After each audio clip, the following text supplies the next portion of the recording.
On est auteur, on ne le devient pas. Bah c'est connu, tout ce qui est artistique est forcément inné et le génie se puise directement dans l'utérus maternel. Ceux qui te disent qu'on peut apprendre à devenir auteur se fourrent le doigt dans l'œil et bien profondément.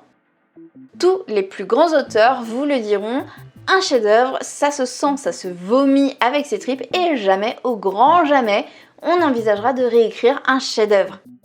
C'est bon? T'y as cru? Non, parce que tout ça, c'est de la belle connerie. Alors oui, par moment, tu peux avoir un éclair de génie et te mettre à pondre ta plus belle réalisation. Ça peut être même tellement génial que tu vas presque pas la retoucher. Mais dis-moi, pour un texte comme celui-là, combien de boosts tu auras dû épurer pour leur offrir une forme acceptable? Tout le monde a une façon de bosser différente et cette technique peut même évoluer avec le temps. Mais certains réaliseront un premier jet assez abouti, pendant que d'autres préféreront se concentrer uniquement sur le squelette de leur histoire.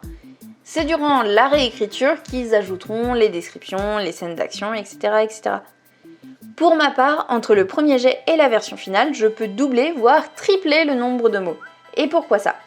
Parce que souvent en fait, je ne connais pas forcément mes personnages. Alors oui, j'avais imaginé leur caractère, j'avais créé leur histoire personnelle et ainsi de suite, mais tout ça, je l'ai fait dans les grandes lignes, un peu comme un CV. Lorsque j'écris mon premier jet, je rencontre réellement mes personnages et j'apprends à mieux les connaître. Du coup, durant la réécriture, c'est là que je vais avoir une idée plus précise de ce qu'ils ont vécu avant que débute mon histoire. Je découvre leurs souvenirs et je peux enfin les partager avec le lecteur. Je découvre aussi la façon de penser et donc forcément leur pensée justement. Bref, écrire un roman, c'est pas simplement avoir de l'imagination. C'est créer un univers cohérent et attractif. C'est tenter au maximum de rendre la plume fluide, poétique ou incisive par exemple.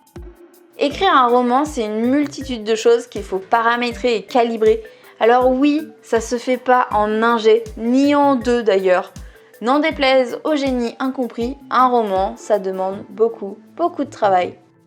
Voilà, c'est tout pour ce format court. Je te dis à la semaine prochaine. Je t'embrasse fort. C'était Mélanie.